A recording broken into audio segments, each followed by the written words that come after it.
morning, everyone. Thank you so much for joining us today. I know that I say this all the time, but I am super excited about this particular webinar. People are still rolling in. I'm going to throw up a very short poll question for you. If you could, here we go. If you guys could just hit your answer on that to level set for Mike, who our audience, a little bit of our audience beliefs for today. I see people filling that out. Thank you very much. And I didn't do the good morning, everyone. This is Lisa Schwartz, ITSM Academy. I am delighted to have with me my personal leadership coach, Mike Kublin.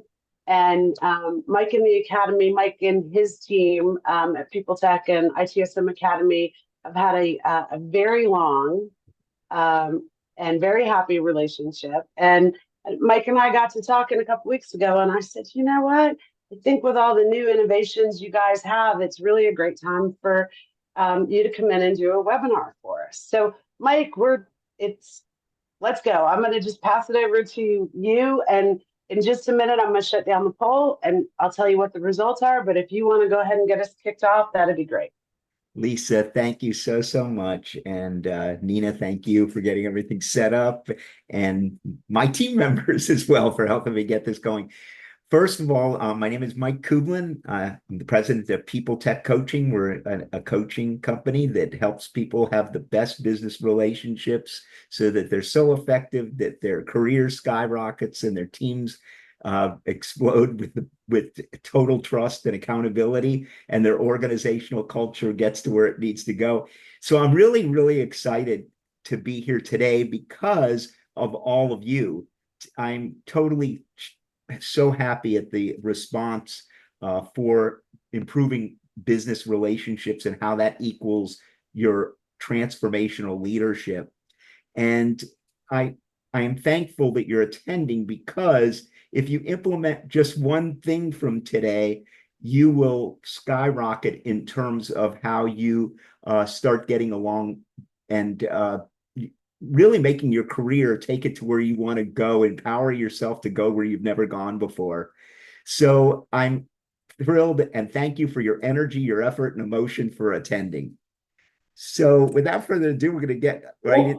Mike, I'm going to interrupt for 1 second just to share out the poll results. So 91% of our attendees today believe that the statement "we are all leaders" is a true statement.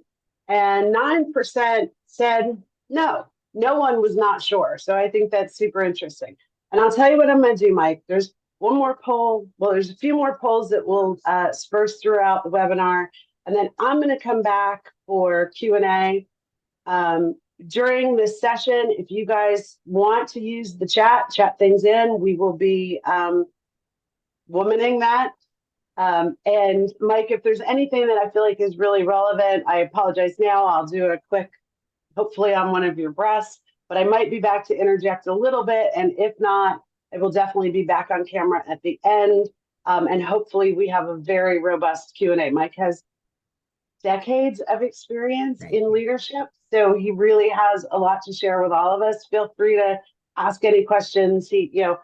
Unfortunately, this is a webinar format, and I almost wish we would have set it up as like a working session format, but tools are what tools are, right? So anyway, Mike, I leave it to you, and I will be back toward the end. Thank you. Lisa, thank you so much, and come in whenever you want to come in. You're welcome to anytime, because I enjoy talking to you, and I'm sure you have something that ties in perfectly. I love it that the larger percentage said we are all leaders, because our belief at PeopleTek is that every person on the planet is a leader and is special. And so the people that don't, I always have arguments. So it's okay that the people that said, I don't believe it, that's fine, because there are beliefs out there that you have to do something influential or something, but we're all influencing. So we could have a great argument. I argue with a lot of fellow scholars on that subject. But for right now, everyone that's on this call, I want you to consider yourself the best leader that you've been able to do so far in your career. And as James Clear shares in Atomic Habits. If you do one thing every single day towards becoming what you want, then you're going to skyrocket past any goal that you could possibly ever excel at. And so this is the same kind of thing. I'm going to walk through the objectives of our session. If we want you to learn why effective business relationships are the key to successful leaders, teams, and entire organizations. And we want to be able to discuss how each of us has a role in that. So if we all look at ourselves as leaders, and I'd like you to think of this, all effective business relationships start with you. So if you look at a symbol that really symbolizes this webinar, that would be the symbol of a mirror. And so we want to take and look at ourselves in the mirror as we're walking through a tool that all of you will get, which is a leadership compass. It's a compass that has 12 key areas of our program, the leadership journey, but you're going to get the compass right now and have a chance to self-measure as I'm walking through the compass where you think you are right now. And just like going to a gym, we don't go to a gym once in our life. We go and build muscles over time.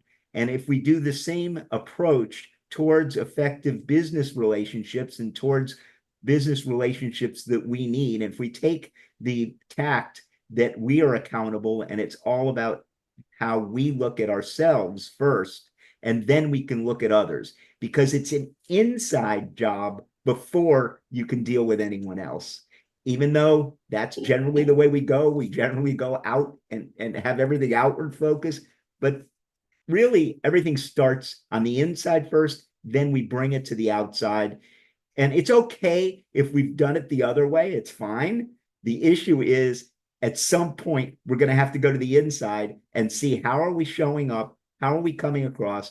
How are we handling conflict? How are we handling our emotions? How are we communicating? How are we dealing with change? What kind of changes do we want for ourselves, for our team, for our organization? And are we doing the things that we need to do in order to empower ourselves to go where we've never gone before? And I will tell you that it's a day-to-day thing. I'm here talking about this in this webinar with this experience that Lisa had mentioned. However, I'm finding that it's a day-by-day thing, just like I said, going to a gym and building muscles. I love going to the gym. I go every morning, 6 a.m. And it's the same thing with leadership skills. We shouldn't look at them at any different. So we want to obtain. And Mike, Yes. I'm so sorry, but I just want to say these words. If you participants, if you go to the chat window, we've loaded up the document, which you can download. Love it. So they've loaded the compass and you can bring it up. And that compass has 12 areas on it. And we're going to be going through those 12 areas and getting a chance to measure where each of you are. Obviously, we won't see your score. It's a self-measurement, but that's beautiful. It's where you think you are in each of these 12 areas. So you're going to obtain a baseline measurement using that self-assessment. And that's the what Lisa said is in the chat. So if you could all click on that, that'd be great. So we're going to learn today why all effective relationships start with us. It starts with us, all of us. And again, I said it's you. Well, I want us to look in the mirror first, because I look at this as a two-way mirror. It starts with you, which is with me, each of us, right? And then if you're looking at it as a two-way mirror, it starts with everyone else as well. And if everybody's working on these things, then we're all improving 1% each day, as James Clear outlines. And if we're doing one thing new every single day, we're going to explode in terms of successful business relationships, which is going to transform the organizations that we work for. We want to identify tools and processes. So I'm going to give you one tool today, which is this compass. That's a tool. There's many, and we're going to talk about some of them today. And we want to talk about why they'll help you increase effectiveness. So let's start with the compass, do the self-measurement. And then at the end, I want you to think about one change that you're going to implement starting today that's going to help you be the best leader that you can be. I want to start with this picture.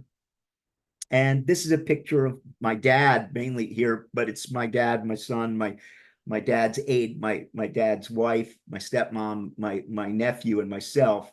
And I took this picture right after my dad's 90th birthday. And at his 90th birthday, at a dinner, I gave a little bit of a talk about something that I noticed my father. My father lost his arm and lost his leg and became paralyzed in a tragic car accident in 2002. And it was very, very impactful for himself and for everyone else. And the beautiful thing is that my father was this gigantic, strong, powerful, handsome guy and had everything at his fingertips. And then suddenly that was taken away. And I asked him, right, he lived for 24 years in an electronic wheelchair, couldn't do anything pretty much at all without the help of people. And so I asked him, right before his 90th birthday, about a year before, I said, Dad, how is it that you remain so positive and so happy and so caring about people that you run into contact with every single day? How is it that you keep your attitude and keep your smile and you engage with people, everybody that you meet? And he was going to work every single day before COVID. He would go into the office 5 days a week. And he said, Mike, it's simple.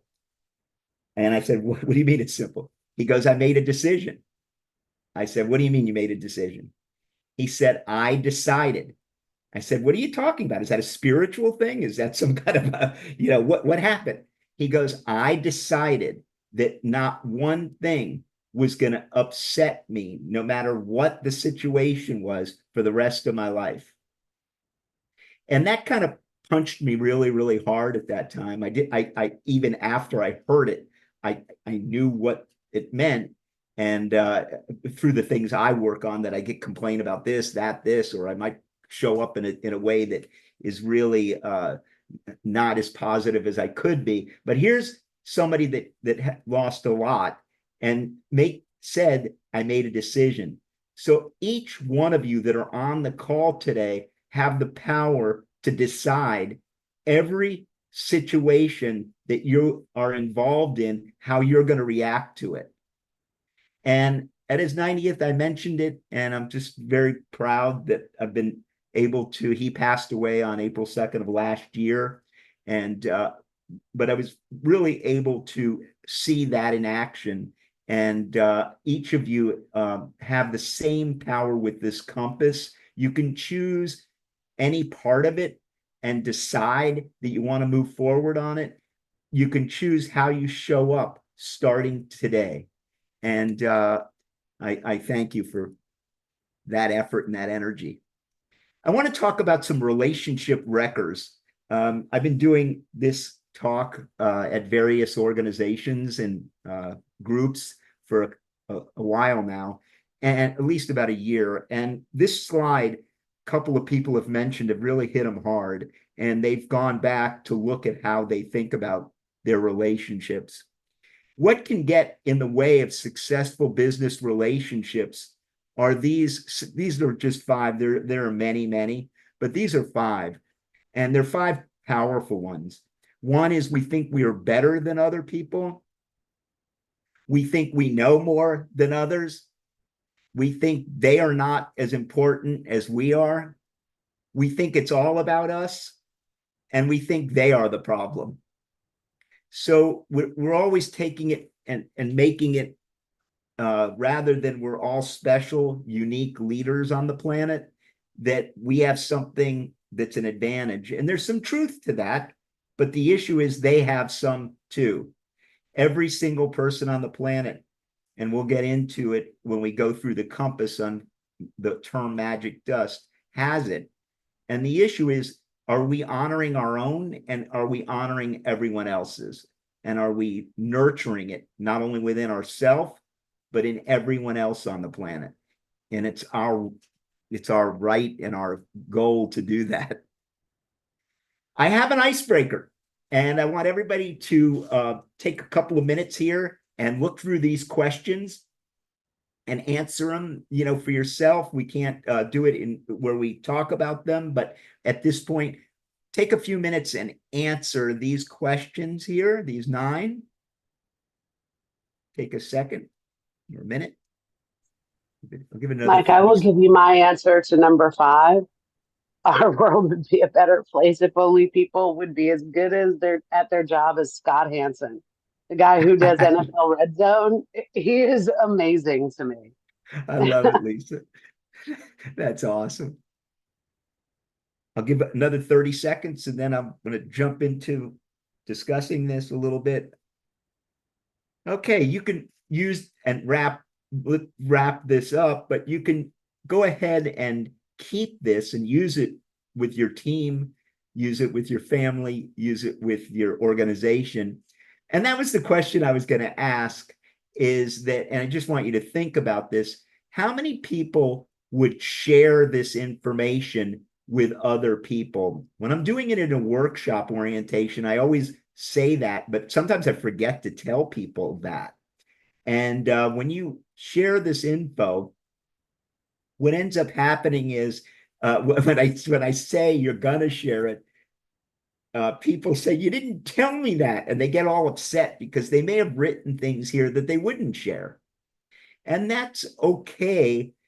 But at the end of the day, the most authentic that you can be for yourself, your team, and your organization is where you're really who you really are and what you're experiencing, what your thoughts, what your feelings, what your values, what your beliefs, and being able to, in a healthy, honoring way, put those down. So even as simple as the icebreaker, am I a rare find? Because you all are rare finds. What happens is people get afraid to maybe share. And the thing that propels us into effective leadership is the ability to be authentic, to be open, to be receptive to being who you are, and then not being afraid to share your thoughts in a healthy, honoring, and respectful way. And so just be thinking about this as we go on, and I'm going to introduce a concept of leadership and a way to look at leadership through the Johari window. So at the top of the Johari window, we have self-knowledge, and on the side, we have others' knowledge. And there's 4 intersecting points. And on the bottom, it's all based on a level of trust. Some people approach trust, they trust all the time. And some people approach trust, they trust none of the time. There's no right or wrong. There's no good, bad, should. The issue is at times we tend to approach trust in a certain way, and sometimes we do it all the time that way, and that's okay. It's just good to be aware of it. And it's different for every person and every situation that we face. So I want to explore the 4 quadrants here. We have information that's known to self that intersects with information that's known to others, and we call that our open self. In our open self, we're not afraid to share information and insights, innovations, or anything with the people that we're surrounded with, and we're not afraid to be who we are. And the most effective leaders on the planet are able to increase their open self. They're not afraid that they might be rejected by someone or that someone won't like them for that belief. So they do it in a healthy, honoring way, but then many times they get feedback that that isn't as healthy and honoring. And when we expand the open self, we're sharing ourself with everyone. And so the more we're able to explore who we are, what we're all about, what we care about, what is our vision, our mission, our goals. And that's the whole session here, is really, again, looking in the mirror. Where is it we want to go? What is it we want to achieve? How is it we want to achieve it? How is our team doing? What's working, what's not working? How's our organization? What's working, what's not working? What role do we each play in making that happen? And if we're open, honoring, and respectful in how we give that feedback, then it's a grand slam. There's information that's known to self, but not known to others, and that's called our hidden self. That's information that no matter how much, unless I really trust you a lot, I'm not going to open up and share that information because I don't trust, my level of trust, if you see on the bottom of the screen, is lower than it really could be. So I would need to look at what is that trust barrier? How do I work on that? Is that within myself? Is that within the team? Is that within the organization? Maybe it's just my own fear of sharing that. I don't trust that they might give me a bad review, or the company may not like me anymore, or there's millions of reasons. The issue is we need to be aware of it. We need to look at it. And that's our hidden self. But we know the most effective leaders are able to reduce the hidden self. They're able to make it smaller. If we think of our behavior around an effective team where we all commit to each other, we're accountable, we're able to handle healthy, honoring, respectful conflict, we're able to reduce the hidden self in order to improve processes, create innovations, and make things better. And that's each and every person that contributes to that.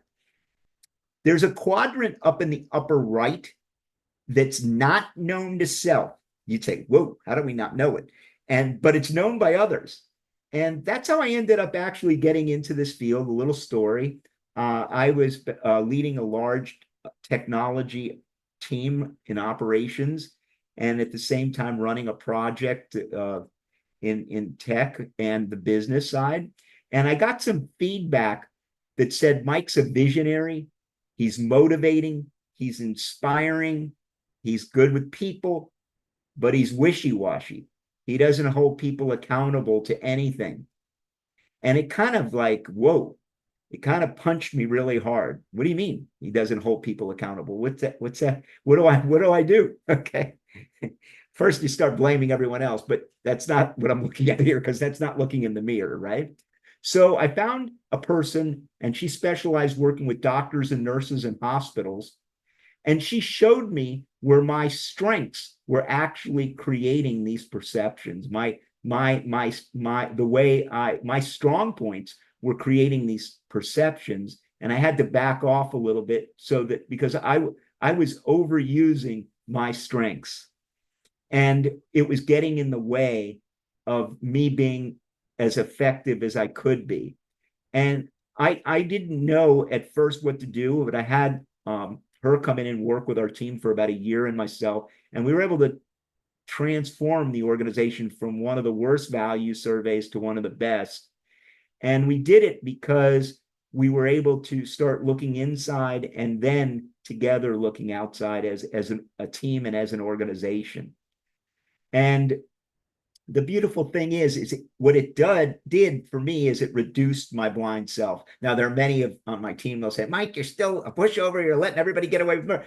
But they're at least able to talk to me about it. And they're able to point out when I need to be stronger and hold people more accountable to behavior. So I jumped into this right after that assignment. After I moved to Arizona, I jumped into getting a bunch of certifications in the coaching world and in the tools world, and learning things like Myers-Briggs, DISC, other instruments, team dimensions, listening. There was just a variety of things I was doing. And I started to run around doing that, helping people to reduce their blind self, if you will, because we all have one. We've been doing this at PeopleTek, running leadership journeys for about 30 years. And I haven't met a person on the planet, I don't care what level they are, I don't care how many people report to them, I don't care how much power they have, I don't care how much money they have, and we've had billionaires go through the process and find that they have strengths and they also have an Achilles heel. So it's up to each one of us to find out what it is and how it impacts our life, our career, and particularly the roles in which we engage in. So the effective leaders are able to reduce their blind self. And again, they begin to trust themselves, they begin to trust others, and they're able to become more open and receptive to giving and receiving feedback in a healthy, honoring, and respectful manner. Then we have the unknown self. That's where true creativity, true innovation, true ideas, improvements lie. That's the study of our unknown self. And it's what's not known to self, what's not known to others. It's totally an exploration of our thoughts, our values, our beliefs, our decisions, and our studying of who we are. And we reduce the unknown self, we reduce the blind self, we again reduce the hidden self, and we increase the open self. That's the goal of the Johari window. And I think, Lisa, you want to do a poll here at this point? And it's up. The poll is up. So which skill has been most important in your career success? Relationship skills or technical skills? Would be kind of interesting to also do this poll to like one of our more technical class crowds. It is. Because I think most of the folks who are with us today, there's a lot of folks we know, a lot of alumni, and they're really folks that are very involved in IT service management. And so our slice of IT, I feel like better than many other slices, not to pick on developers, but I will for a second. I feel like a lot of people value their relationship skills. So I'd be interested if this were a kind of a coding crowd, what the response would be I there. will run it with the coding crowds because I deal a lot. I came from the tech world, and it's a very interesting thing. It'd be interesting to see how they would answer this poll. You're right, Lisa. I'm going to use it. So what we have here is relationship skills so far are about 51%, and then both are about 41, and technical skills, which is interesting, is there, but both. So, and I believe both are 100% correct. I just believe that relationship skills have a slight advantage. And what tends to happen is we don't focus as much on building those skills, talents, and abilities. And that relationship starts again with it starts with you if you look in the mirror, and then it starts with us. So it goes to us because it's an inside job first. So thank you, Lisa, for putting that poll up. And Indy commented that, which I completely agree with, Indy. I think a lot of us here today would agree with this sentiment. She says, I came from a tech crowd, and to be honest, my tech skill got me far enough in my career to start working on my relationship skills. And I love that. And Mark agrees. I love it. Yep. I love it.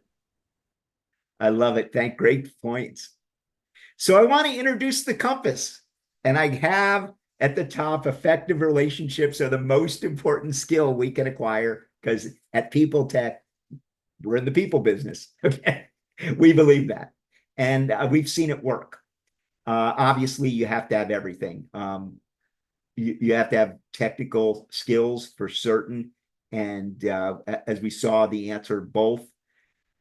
It doesn't really matter how you answered it. What matters is that you begin to work on both, okay? And you have a process for that. You view them as equally as important, and you begin. And I'd like you to look at the compass in that way. We're going to quickly walk through the 12 areas. But at the top, true north is continual learning. Anybody that's read Atomic Habits by James Clear, that we are 1% improvement every day. I highly recommend it. If we do 1% improvement on this compass every day, you guys are, the world's going to be changing in such a positive fashion, and the organizations that you work for, the teams you work for, and your career as well. So continual learning is that it's a process of forever. It's not an event. Awareness, self-awareness, others awareness. We put that as the first point in the compass because, Lisa mentioned her and her team went through a process together, and it's all about awareness. We use several tools. We use 5 and a 360 and all kinds of other tools to tie things together. But at the end of the day, you can do some of these tools even out there. They're out there. Some are free, and you can take them at any time, and you can begin to start studying who you are, what you're about, what you care about, what you don't care about, and how to be respectful and honoring to the other people so that they are treated with dignity as well. And that gets into the second point on the compass, which is called magic dust. And I'll go into that, but it's the special skills, abilities, and talents that each one of you possess. And it's a really your brilliance that you bring to any assignment that you have in your past, you are in your current, and you will in your future. You bring you with you. And that you is just such a special gift. And we believe 1000% that people need to look and learn what is theirs.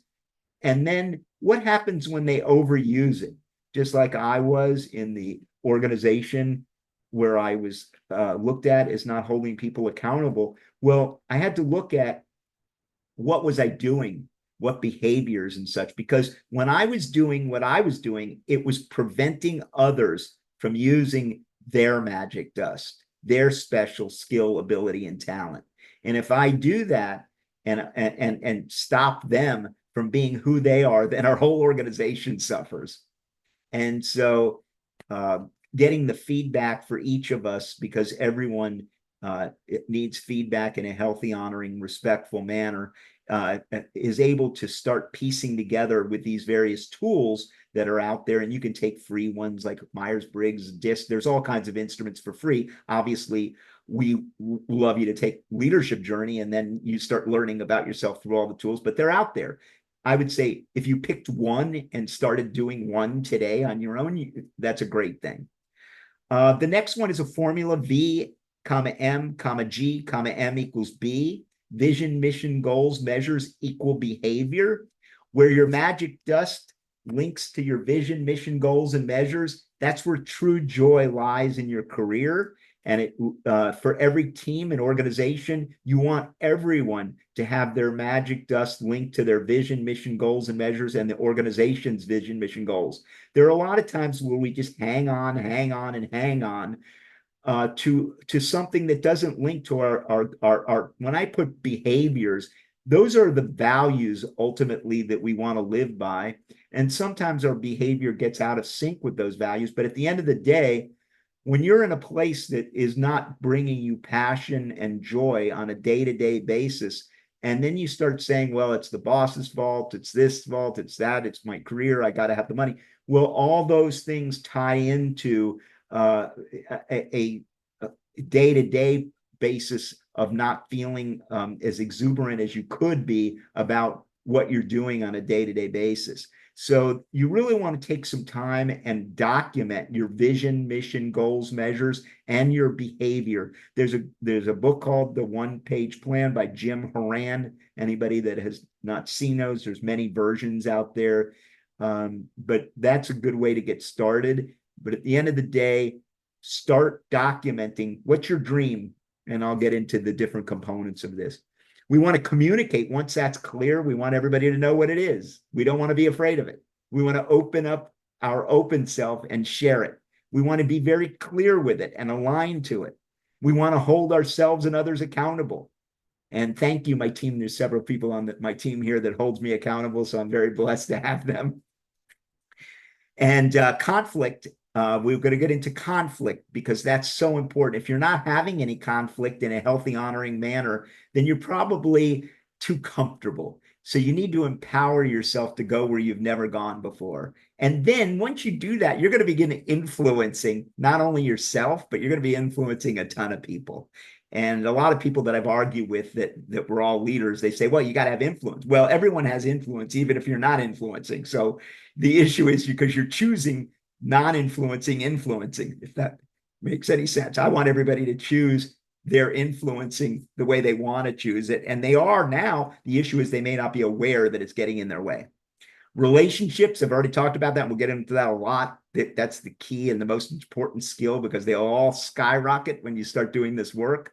Giving and receiving feedback in a healthy, honoring way, and then inspiring. You will be so inspiring when you link your vision, mission, goals to your magic dust. Believe me, you will inspire not only yourself, the team, and the organization you work for. The power of magic dust, I spoke about it for a minute, but I want to go into a little bit detail. And when you're doing the compass, how knowledgeable are you about your special skills, abilities, and talents that you have that no one else has, because they are unique to you. But here's the deal. They all have magic dust too. And the issue is it's slightly different than ours. We need to know what that difference is and honor and respect them for it. So begin investigating that. There are tools out there to help, but start looking at what makes you you. All the relationships start with us. And one of the tools you can use, and we can't spend too much time in this, is the DISC. And a lot of you probably have done the DISC. If you take a quick look at this chart, you fall into the which column of words most appeals to you. And you can, Lisa, will they get a copy of all these slides? Because we love them to be able to get these slides at some point, if we could put them out on your website or whatever. Absolutely. We just realized there was a little hiccup with the link, and Nina and I are working furiously in the background and about to throw it into chat. Okay, perfect. So you'll also get these slides, and you'll be able to. Yeah. Oh, no, go ahead. Sorry. Oh, go ahead, Lisa. Okay, so you'll be able to take and look at which column is most like you. It's obviously not as good as doing the official every DISC product, but at the end of the day, it gives you a kind of a look and see. If you came out in the left column, far left, you're a D. The next column, you're an I. A D is a dominant. They're goal-oriented, very goal-focused. I's are influencers. They're really usually people, and energy-oriented. And then the S's are very calm, but usually get a lot done. They work steadily towards getting tasks accomplished. And the C are very detailed, very conscientious in terms of critical thinking. They like things to be perfect. They really like things to be in order. Everyone has a blend of these. Obviously, we have all, but we tend to prefer one over the other. And sometimes two of them are balanced, or three of them are. But the key is to know what you are. Obviously, there's paid instruments, but you'll get this as far as the PowerPoint. The issue is to look at it and to start to measure where you think you're at. The formula, if I was to leave you with two things to work on first, is the self-awareness, but also the self-awareness that leads to your vision, mission, goals, measures, and what behaviors and values do you want to live on and to live by. I would take time to work on this. Again, you can storyboard it. There's so many different ways to do this. And you can go ahead and create what it is your dream, your aspiration, how you plan on getting there, what are your 3 top goals, and how you're measuring your success. And those people that write their goals are 10 to 100 times more successful than those that just have them in their head. And here's some symbols to help you remember this. The first symbol is that of a telescope. That's our very personal, almost impossible, and it's eternal. I like to use a telescope because it's very, very big and fuzzy out there. So when we're looking out into space, it's like our vision. It's our dream. It's out there. I don't know quite what it is, but this is what I want to achieve. And then the binoculars is how we bring that closer to us. It's our mission. It's our strategy of obtaining our unique dream or aspiration. And then to get it even more specific, we have eyeglasses so that we can get them specific, measurable, achievable, realistic, and time-bound. Everybody's heard that acronym. So we all know those letters. The issue is, do we have them written down, or are they just in our head? And I would say take some time, even starting today, to write them on paper. And then do we measure? Are we making progress towards it and make adjustments? Even at PeopleTek, you teach, there's this quote, you teach what you need to learn the most. I have to be reminded, Mike, we got to get this clear. We have to be more measurable. We have to hold ourselves accountable to it. And we need to keep on making sure that we're making progress or make improvements to make it better. All of our communication styles are critical. And I was on a call yesterday on a graduation where somebody was saying, I begin to think, oh, wait a second, am I overusing my style and not communicating as effectively as I could to that other style? And so what do I need to do to tweak a little bit? Take some time to learn how it is you communicate, and especially your vision, your mission, your goals, your measures and behaviors, and how do you align your career towards those statements. Again, it's with clarity. And the more time that you take to get clear, the better it is. Obviously, you need to go out there and execute. But at the end of the day, this is a working document. Other than the dream or the aspiration and maybe the mission, the goals and the measures and the behaviors and such, the values shouldn't change because you've set yourself to a certain standard that you want to live to. But the behaviors that you have on an everyday basis may not be working for you, and you have to make some changes. And that's okay. The issue is to be conscious about it and make sure it ties to the dream that you're trying to achieve.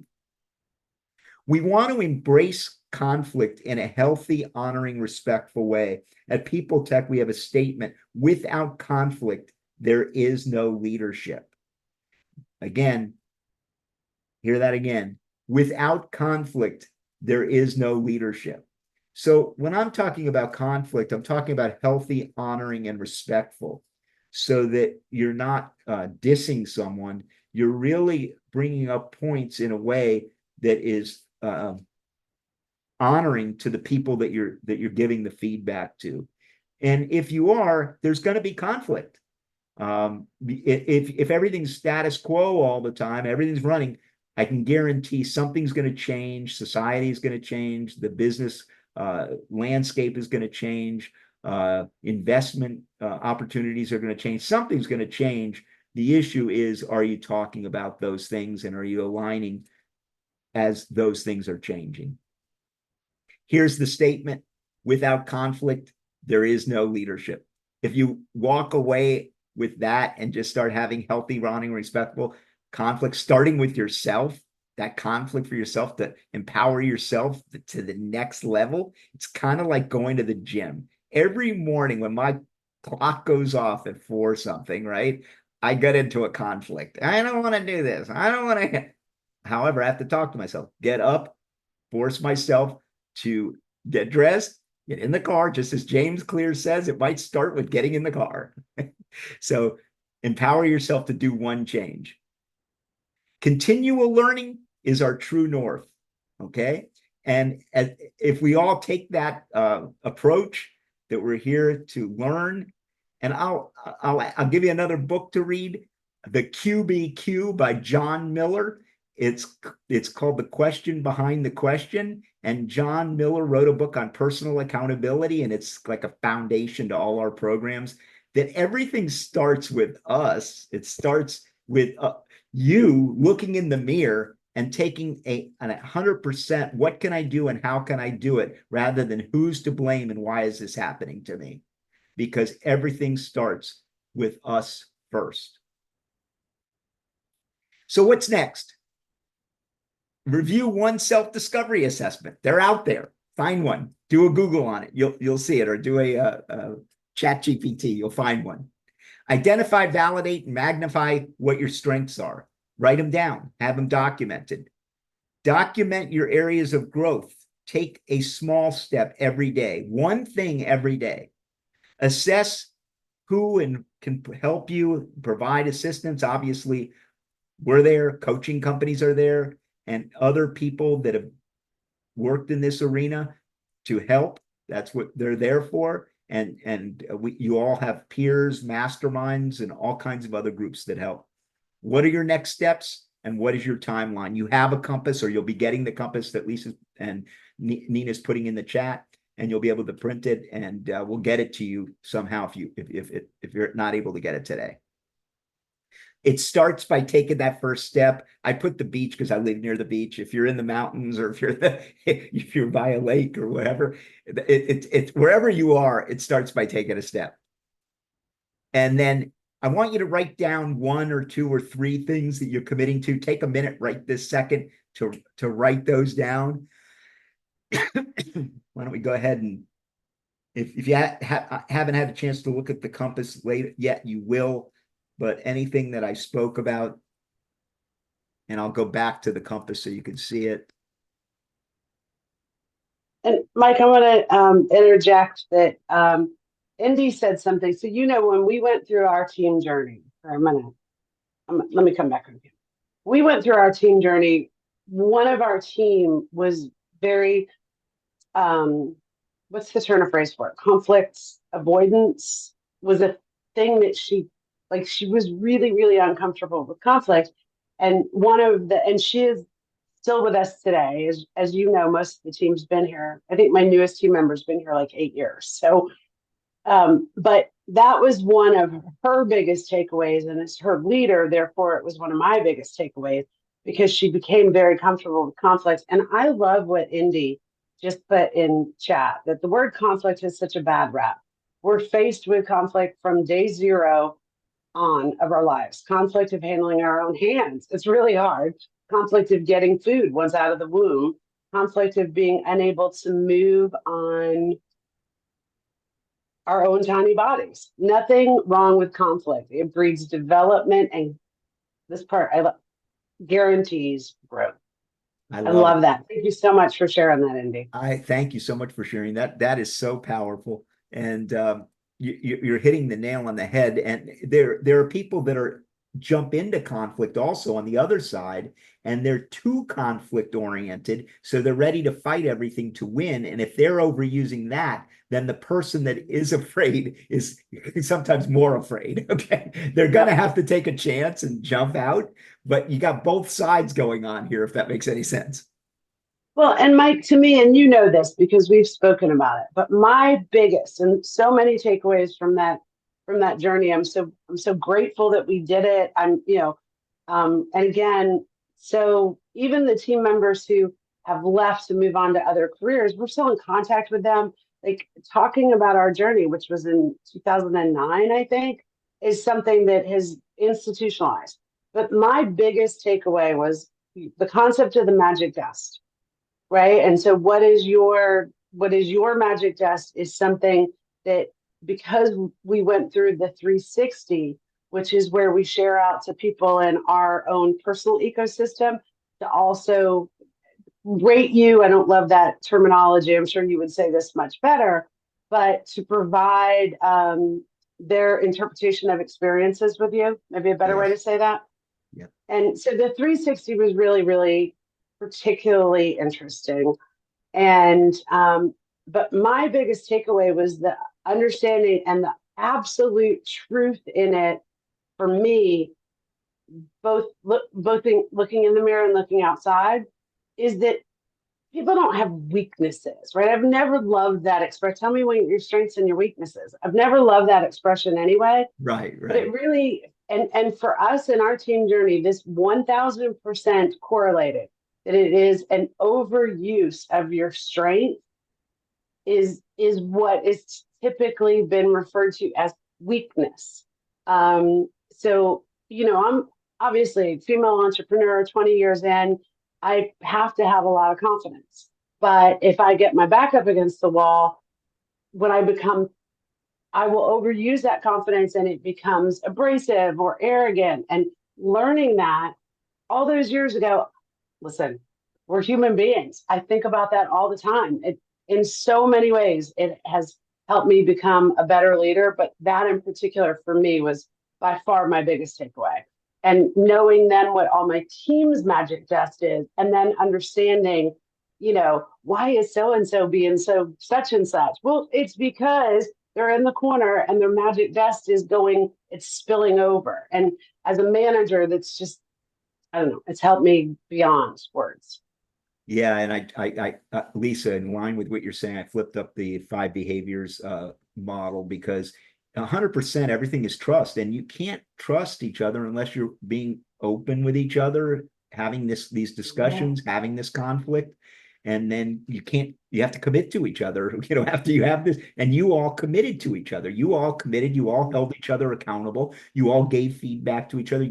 It starts with a 360. Yeah, that's done in a hidden way to start with, but again, you share that with the coach, and you share that with the group, and you share that with the team. And to your point, it's overusing strengths. Weaknesses are not a bad thing. Come on, let's look at it. It's just different muscles. It's different. Your strong muscles sometimes get too strong, and you've got to build other parts of your body. You don't say, "Oh, those are my weak." You start to look at those. Not everything, you cannot be great at every single thing. It just doesn't work. That's why we have such awesome leaders on this call. Every single person is needed, and every single person is special. So, and that's what you find out, Lisa, like you said, when you go through these processes together, there's where you start to honor each other for that. Exactly. And that's the other big takeaway for us because Mike and his team offer the journey as an individual, what we call sort of public open enrollment here at the Academy. Oh, and we do have it on our website. I'll throw the link in. I obviously can't recommend it enough. But the team journeys, kind of like, a corporate class, what we call it here, the team journey it helped me put the puzzle pieces together. They're, we're not a large company, so it's not like people change roles, but maybe we realize this person in their natural hardwire skills are so much better suited for this series of tasks, processes, procedures, whatever you will call them, that we actually did some chess piece moving in terms of trying to align people what they're good at naturally, what brings them joy, and even what they want to be challenged on next. It helped me, it does still, although not everyone with me today was part of that original team journey, but it still helps me put the puzzle pieces together so we can be an efficient, effective, healthy, productive team. Oh, Lisa, it's like music to my ears. I'm so proud to be your partner. I've seen you put it into action. I've seen your success at working the exact puzzle. And I love how you put it, puzzle pieces. I've never thought of that, but you're right. Everything and every puzzle piece. I heard this from a coach many years ago. You need every single puzzle piece. You can't have a Yes. puzzle that's complete without all the puzzle pieces. And Yep. that starts with the individual. You need all your pieces. Okay. And same thing with the team and with the organization. So I love how you said that. You guys started to piece it all together and you started to work it through with each other. That's beautiful. And if you think about it, if you're doing a puzzle and you're trying to shove a piece into a place that it doesn't belong, the piece gets hurt. It physically frays on the edges. And so, yeah, it's a really good way of That's a looking at great analogy. I love it. I wrote it down as you were saying it because it. I remember it from a coach, but not in this context. And it's so awesome. Thank you.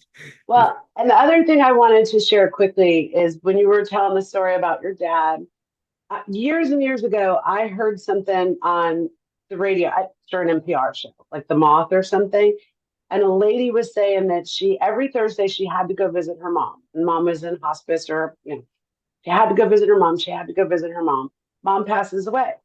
The very first Thursday that she didn't get to go see her mom, she heard it in her brain because one of her coworkers said, it's Thursday. What are you doing here? And she said, I don't get to go see my mom. And that to me has been just one of those super impactful things because if I think I have to do something, I remember that story and I think, no, I get to. Let me rephrase it in a way and maybe even task it, reprioritize it, whatever it.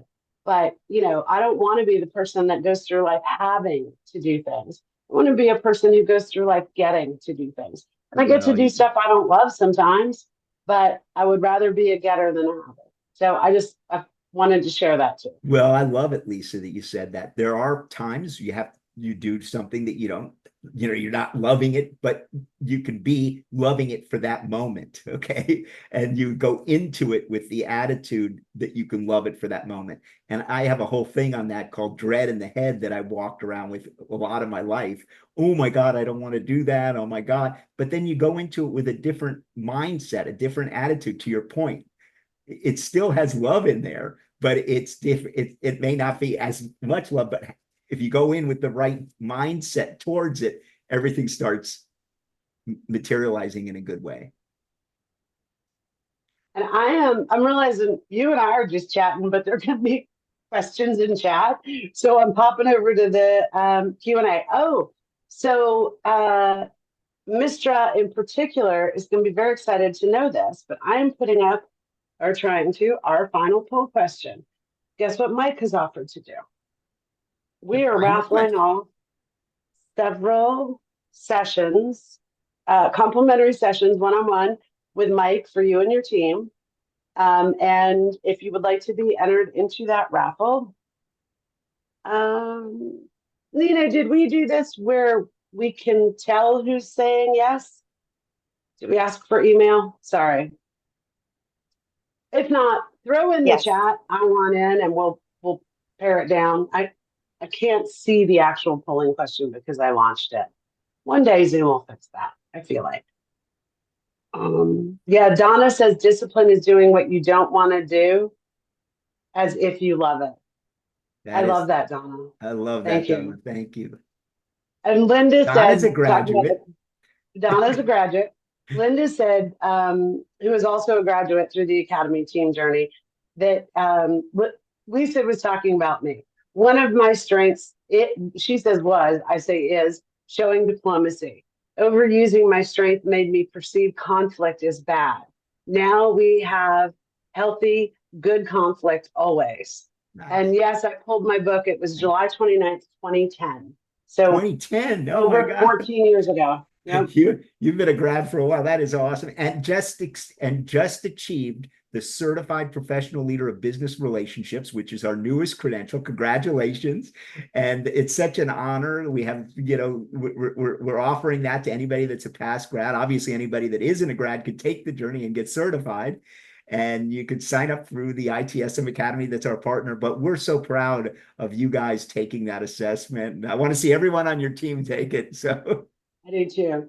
Well, one of the other great things that Mike and his team have put in place somewhat recently is the Journey Continues, which is a monthly professional networking virtual meeting with a topic, but it's also very kind of free form, sort of who attends and where it goes. But as a graduate, anyone who is a graduate for the rest of our lives, we can attend the Journey Continues. And that's actually kind of how I got back re-engaged with Mike and team somewhat recently.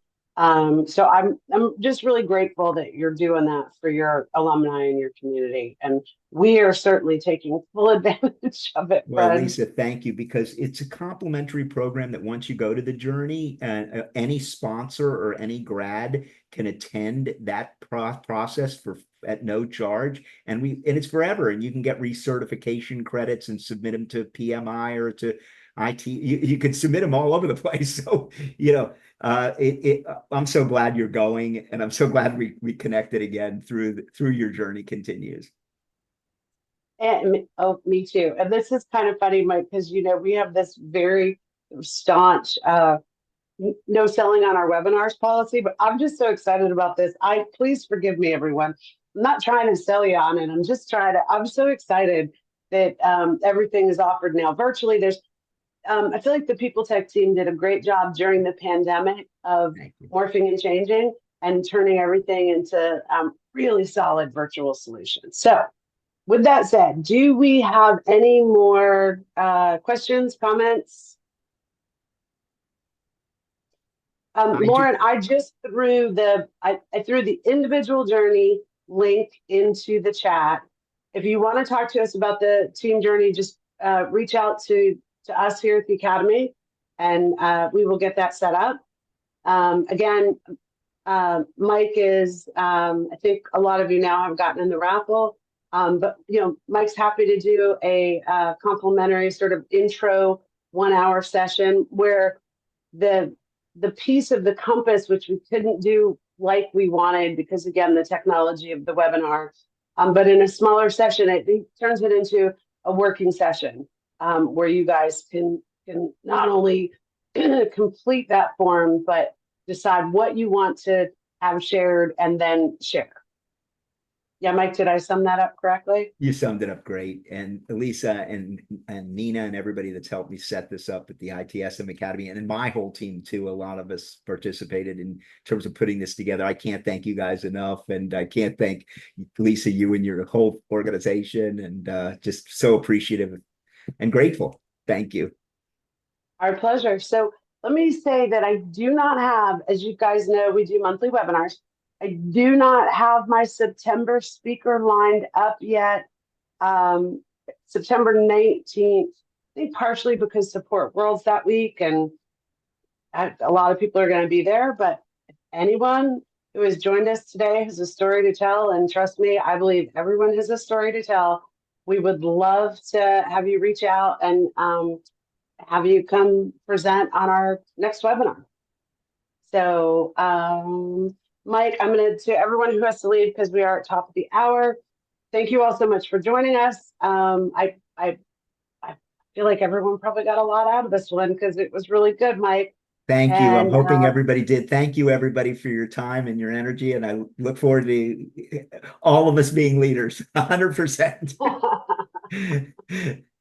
oh, and I threw the Mike has pretty recently released a book that it's next on my book list. I'll be really honest, I haven't had a chance yet because I had a little backlog, and I did pretty recently finish that Atomic Habits, which I really, really enjoyed. But this is Mike's book, which I just the leadership lessons of Howard Stern. It really is my next one up, Mike. So I maybe in hope the so. pool this It's all weekend. about the compass, all about the journey, and all about Howard. So Great combination. All right, let me see if we have any more. Nope, lots of thank yous, lots of great jobs, but I don't see any more actual questions. So we'll let you all get back to your day. Thank you again for joining us. We really appreciate it. And if we don't see you in September, we definitely will be going October 17th for our next webinar. So well, I'll we'll see let you you know. there. Thank you, guys. All right. Thank you. Talk Thanks, to you soon. everybody.